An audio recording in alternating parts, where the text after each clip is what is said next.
I think one of the things that a novelist can do to inspire Canadian readers to look at history differently is to engage in drama and personal struggle. And unfortunately, even today in classrooms across the country, many young people especially have this notion that Canadian history is boring, colossally boring, deadly. And it's my job to jazz it up and to bring the life back into it that sometimes is bleached out of it in the classroom. And human struggle is the way to go. We can all identify with a person in trouble who's struggling to save her life or climb out of difficulty. So if you can chart a character moving through pressure and it has a historical connection, then you're likely to draw readers into that history and excite them about the history underneath the story.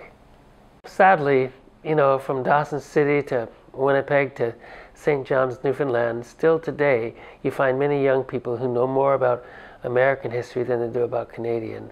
It's not hard to find any half-alive grade 10 student who can tell you something about Martin Luther King or Abraham Lincoln or the fight to abolish slavery, say, in the United States. But how many students or adults could tell you about the fight to abolish slavery in Canada or about the long history to eradicate racial injustice in this country?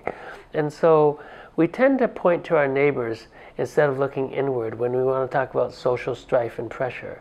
And we can't move forward as a nation if we don't look at ourselves honestly and talk openly. It's not about recrimination and blame. It's just about self-understanding and honesty and dialogue.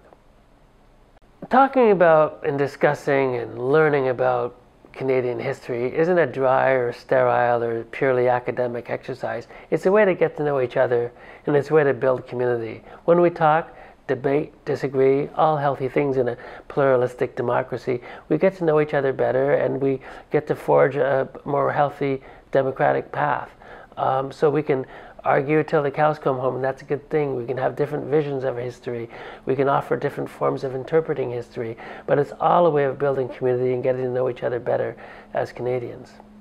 It's a great honor to receive the Governor General's Award for Popular History, the Pierre Berton Award. It's an honor for me personally, but it's also, I think, a wonderful hats off to novelists and fiction writers. And let's face it, most people don't really think of the novelist as the ideal form to advance understanding of Canadian history. But actually, novelists and historians have a wonderful symbiosis. We feed off each other. I couldn't write my historical novels without the work of historians behind me.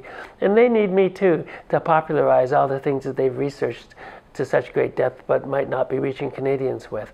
So it's a real honor to be given this award, and for myself personally, but also to tell the world of novelists in Canada that they're doing good work and they too have a role in popularizing Canadian history.